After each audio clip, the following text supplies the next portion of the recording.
However, not limited to these visas, we also have other alternatives, because there are lots of people who are very close to the end of their student visa, post-study visa, and they're not able to get these visas I mentioned earlier, right?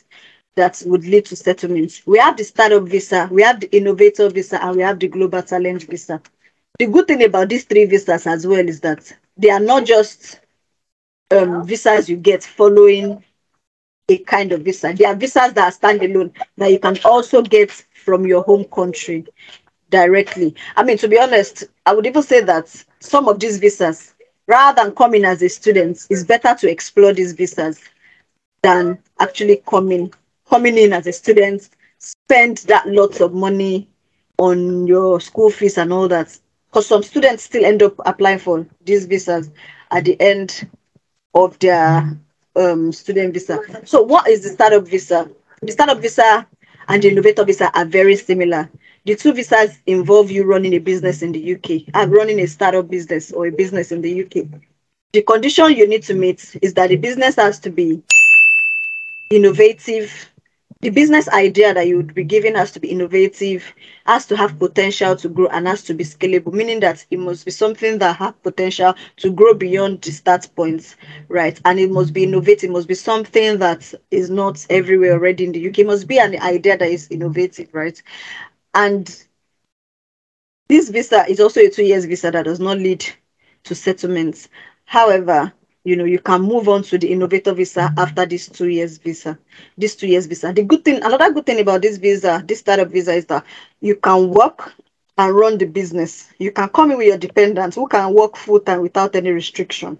And you can also come with your students. And another good thing again that I would add on top of all that is that you can have a co-founder. Meaning if you have a couple of friends that you guys want to explore these routes together, and one of you have idea, both of you can be founders on this business, such that friend A and friend B are co-founders. You can run the business together and work, and then both of you can come in with your spouses as well, who will be dependent as well on you and can work full time. So the two dependents too can work separately, and both of you can come with your families under one business.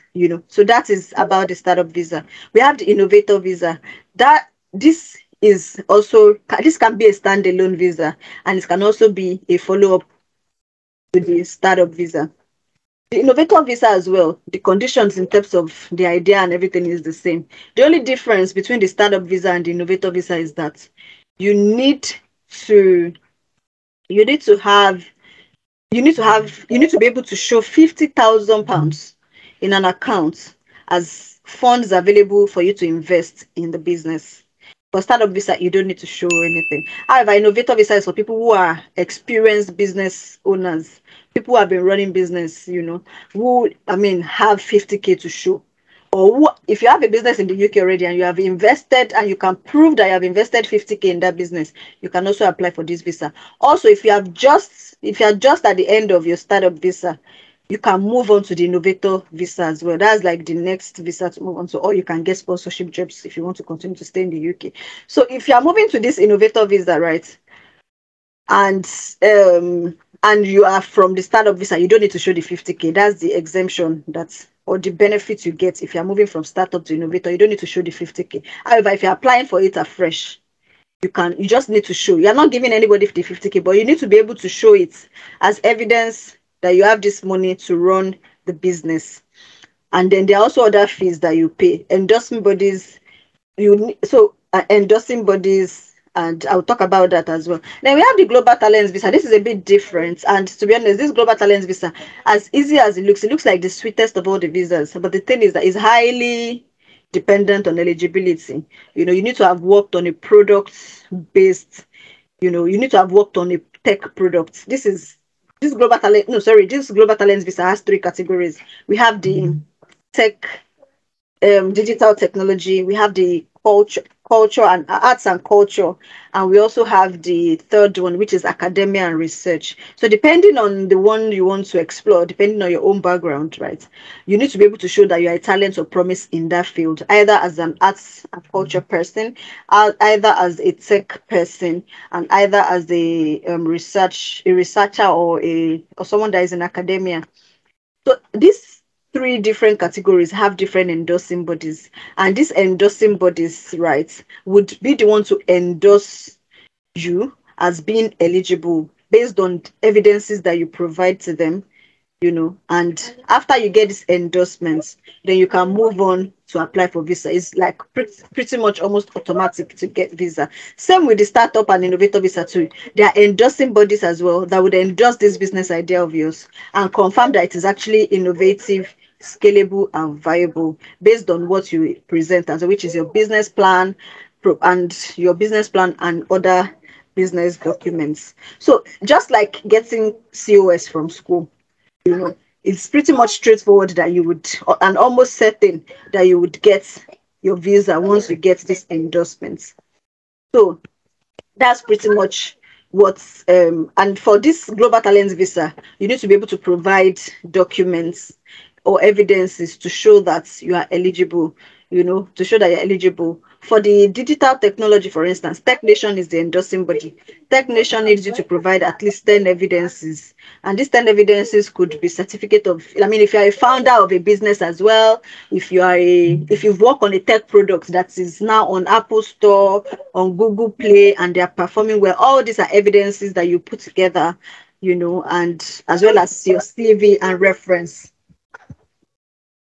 that you put together to apply for the endorsements.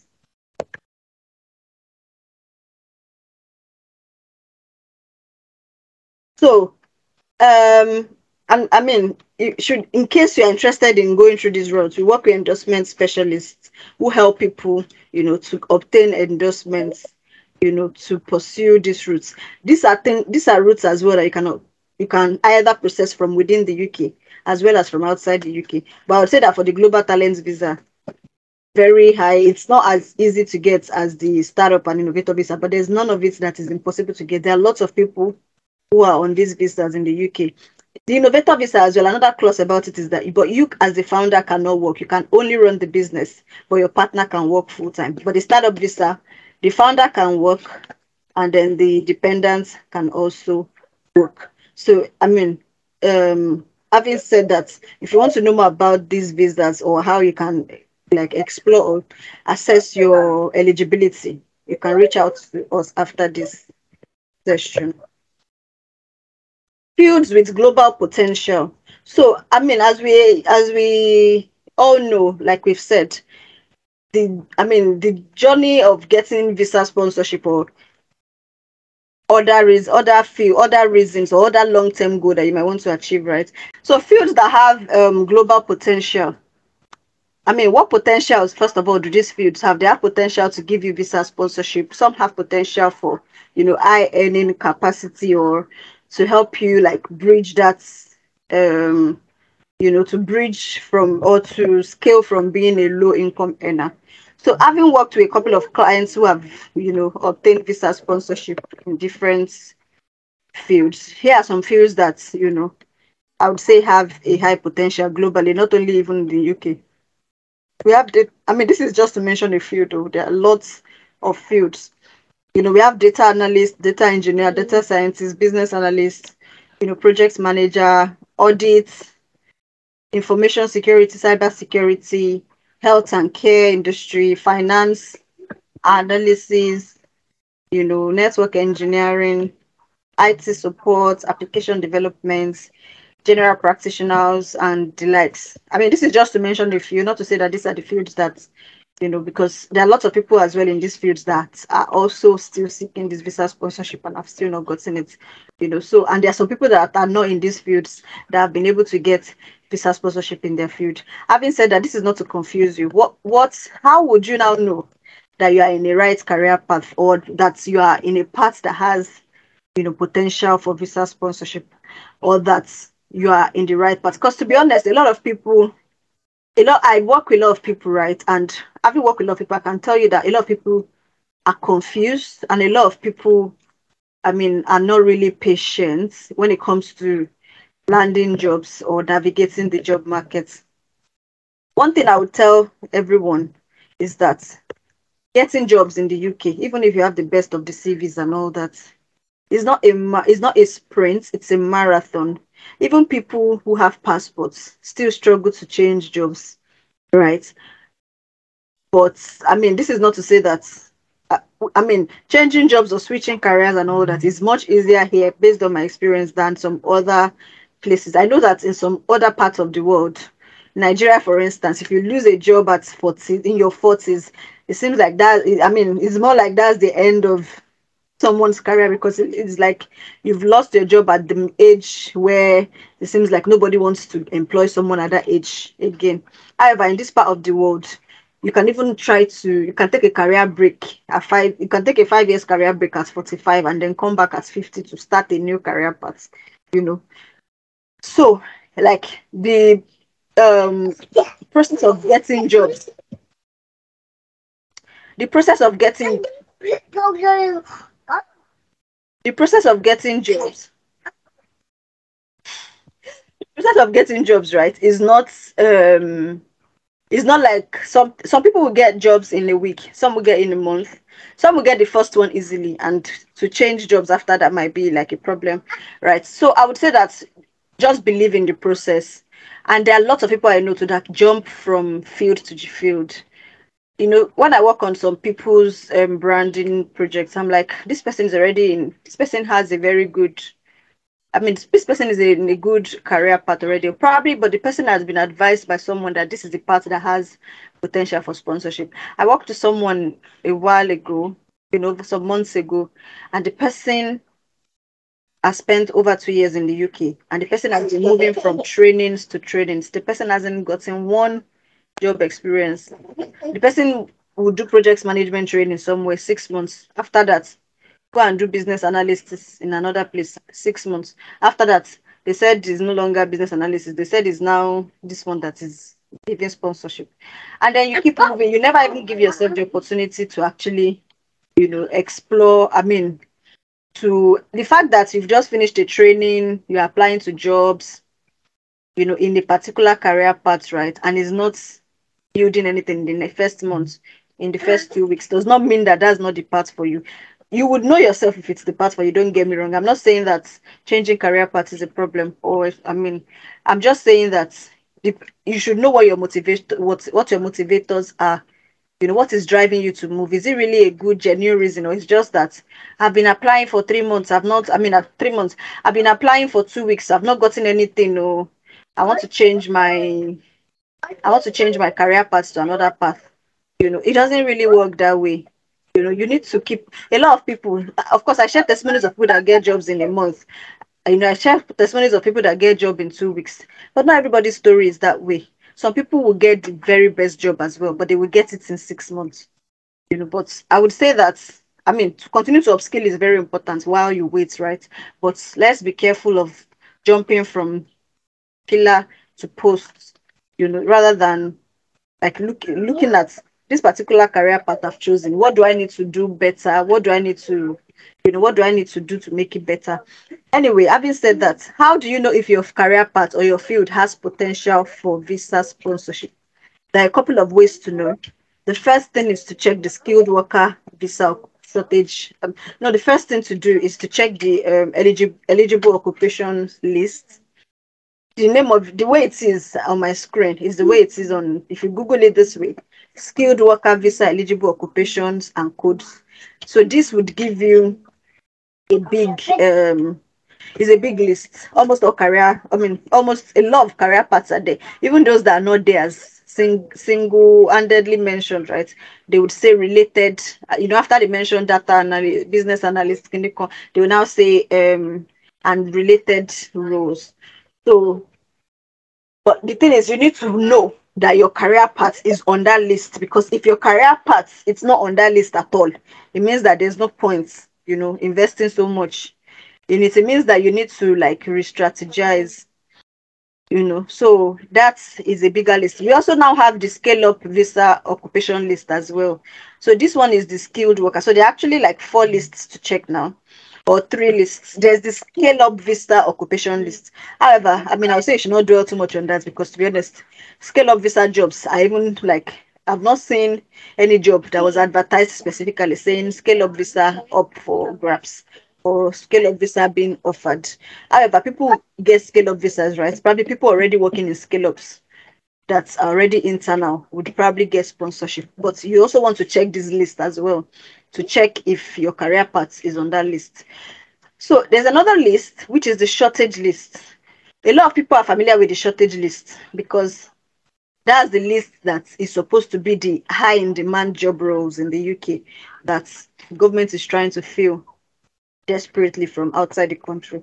But don't be deceived by lists, because even the shortage list, not all occupation on the shortage list have potential or have um, advertised jobs offering visa sponsorship. So the shortage list is an extract of the skilled worker list, right? And that's where we have occupations like care jobs. That's where we have the health and care jobs. That's where we have business analysts on that list as well. We have a couple of fields on that list. You know, However, there are some fields that I've seen that gave people visa sponsorship that are not on this shortage list, and there are some on this shortage list as well that don't even have that. I've not heard anybody get sponsorship in it. Another thing to look out for, apart from looking at lists like this, is that your career path in the UK. To actually practice it, do you need a pin? Do you need a code? Do you need an exam? Do you need a certification?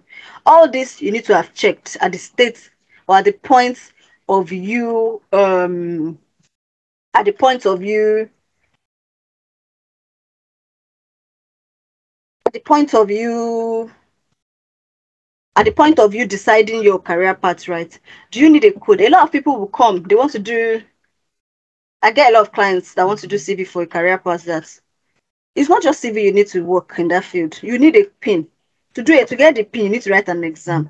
So even if you do CV for the role, you might not be able to get the job because you don't have, and a lot of people study courses. For instance, being a social worker.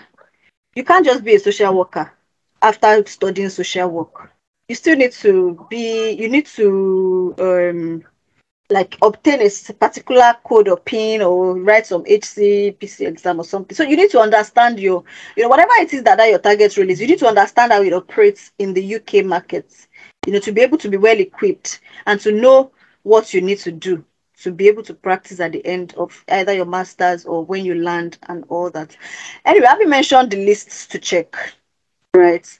Because having mentioned the list to check, the next thing to do is to check the search engines for jobs, to actually see how much, or if there are jobs actually being advertised offering sponsorship in that field.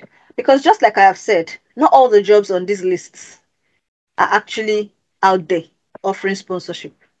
They might be on the list as being in need, as being in shortage, right? But that doesn't mean that they're out there in terms of you being able to apply directly to them. So how do you check? The main two search engines I would say, or the main two platforms I would say, is LinkedIn. First of all, LinkedIn is one of the biggest um, job search networking platforms that we have now. So you need to search for sponsorship jobs in your field. One way to do it is to type your job field plus visa sponsorship, or just type business analyst visa sponsorship, or just search for visa sponsorship jobs, but that will give you all the visa sponsorship jobs. However, bear in mind that the results would show you both those that are offering sponsorship and those that the employers have said visa sponsorship not available.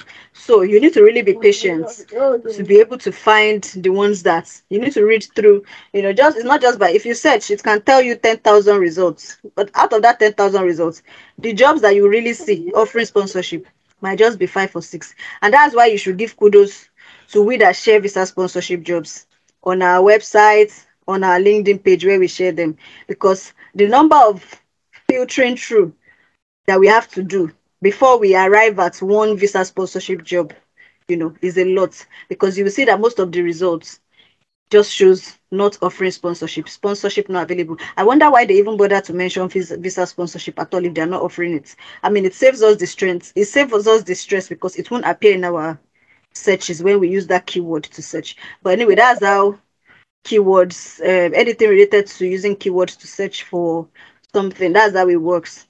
So anyway, I'm sure you understand.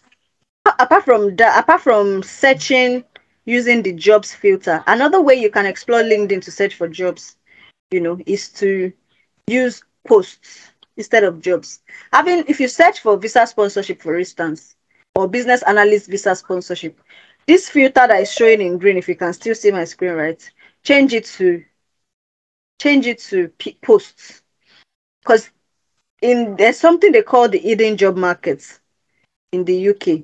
I mean, or probably everywhere as well. And we have the normal job market and the hidden job market. The hidden job market is that market where, that market that is not being publicly advertised. It's probably been, these are jobs that are not publicly advertised. You won't find them on job boards. You won't find them on LinkedIn under jobs. The companies might have engaged recruiters, headhunters, to help them fill those positions. So those headhunters will be the one to share those jobs on their platforms, on their pages, or wherever they want to share it, to make sure that they fill the job vacancies. So if you change this job that I have here in green now, if you change it to posts, then you would see job posts that have been shared with visa sponsorship as a keyword. Of course, you would also see those that also say no visa sponsorship, right? But you would see some that are offering sponsorship that are just like content, not under jobs that you can apply to. So the recruiter might just say, reach out to me on this number if you're interested, reach out to me, and all that. So yeah, and connect with those recruiters that share visa sponsorship jobs regularly. On our LinkedIn page, right, we share lots of this kind of recruiters. We share this kind of opportunities. So another place to check is on Google, right? And the reason why I put Google, I don't want to put different job boards, because you find all these job boards on Google. You find all these jobs. So if you put like business analyst jobs offering visa sponsorship, or visa sponsorship finance analyst jobs, or business, or whatever role, right, it will bring out results as well. And the results on Google will be results from different job boards. We'll have Indeed, would have Read, would have Total Jobs and more. So you can sit down and explore. I mean, if you want to get visa sponsorship, you have to do the work, right? You have to do the work. A lot of people come to me and say, I need visa sponsorship job. I run away from those kind of messages, because where do I want to start from? The process of getting visa sponsorship is not even something that I can say, this is the map. Do this, do this, do this, visa sponsorship job. The journey to everybody getting visa sponsorship is not the same, you know. But one thing I can assure you is that getting jobs at all, either visa sponsorship or not, you need to work on your brand, which is the services I provide, or that we provide. So having said that, I think that has been clear. So check results from Indeed, and after checking all this, both on Indeed and LinkedIn, both on these job boards and LinkedIn, set up notifications to continue to get alerts for these jobs, such that you can easily click and submit your CVs for job applications that advertise offering this sponsorship. So okay, so having talked about visa sponsorship, let's take a break on visa sponsorship and talk about something new. So there are what are the in-demand skills we have in the UK job market? Just like I said, at the beginning of your journey, you need to sit down and look at that job that you have in mind, before even deciding your career path, right? You need to do this research that I've put, this research that I've pointed out. And after doing this research, right, whatever it is, you now decide, okay, this is the part I want to explore. You need to also do another research. Check job descriptions in the UK, right, for that role. What are the things that they are saying is essential? Are they saying advanced Excel essential? Are they saying Power BI essential? SQL essential? Python essential? Whatever it is. I worked with a client recently that, I just finished working on her brand, a CV, a LinkedIn, a cover letter, and all that. And I also prepped her for interview. And then she got into a recruitment process, and she said she was at the tail end of getting the job. She had already passed. She was the best performed in the job application process. That the recruiter already even told her that it's just to sign the contract. And then she got a call from the hiring manager. Oh, hi there. Are you able to use Python? And she just told them, no, she can't use Python, but she can learn fast. And that was it. And they called her back and said, it's a data analyst role in case you, oh, I think it's a data analyst role if I remember properly. And then they called her back and said, oh, sorry, there's another candidate that is the next after you. He can use Python pretty well. We're a fast-paced company. We don't really have that time to teach you. And because of that, we'll be offering him the position. So she lost the opportunity. I mean, there are two reasons why she lost the opportunity, right? First of all, is that she cannot use the skill. She doesn't, or probably she does not know the skill. And the second is that she did not manage the question properly, or she did not manage responding to that question properly, right? The first of all, I mean, if probably they've mentioned, she's supposed to have gone through the job description to see what they've said is essential when she applied, or even when she went for the interview. And if at all she does not know the skill at all, I know Python is not beans, right? It's not something you can learn in one day. But if, let's say, it was another tool now that she has used something similar before, or that she has used before, instead of us saying she cannot use the skill, she can say, oh, she's used it before, she's kind of rusty, but she can pick up quite quickly. Or she can say, oh, she has academic knowledge of it, if she actually has it, right? But she hasn't applied it. But she didn't know that it would even have an implication, because she said she was already even trying to learn it. But she didn't know it would have an implication on her getting that job or losing that job. But it did. So, I mean, in terms of handling, responding to recruiters as well, I put out resources about handling response to recruiters. We need to, I mean, it's part of networking skills. We need to know how to manage responses. We need to know how to manage our communication with recruiters, because they are trying to make a decision, and they would only make the decision based on the information you provide to them. So you need to be sure that you're not shooting yourself in the leg in responding in your response to recruiters. So going back to in-demand skills in the UK job market, these are just a couple of tools that are essential in the UK job market. First is the Microsoft Office, Microsoft Excel, Word, and PowerPoint. Microsoft Excel, I would say, is an essential tool across different job roles, especially, I mean, basic to intermediate, especially. You need to be able to use MS Excel regardless of the job role, either even as a receptionist, a customer service person. You need to be able to use Excel. You also need to be able to use the Word documents. I mean, I think a lot of people can use Word, right? And then the PowerPoint as well.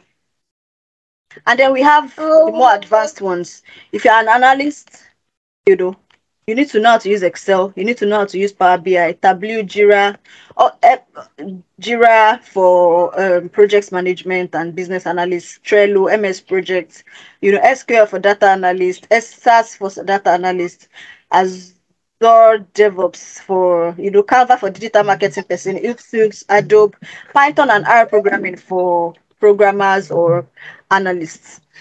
And I mean, it would be good for you to do a random check of multiple job adverts for your target role and see which tool, is occurring, which tool occurs a lot, so that you can know the one to invest your time and resources in. And again, you need to know what these tools do so that you can know which one is an alternative to which. For instance, if Power BI and Tableau,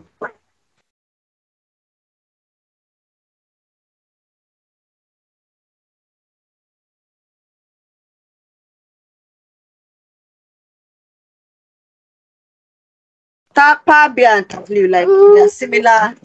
They're like, I think they do similar things. They are data visualization too. So if you're able to use Power BI, if they ask you that, can you use Tableau?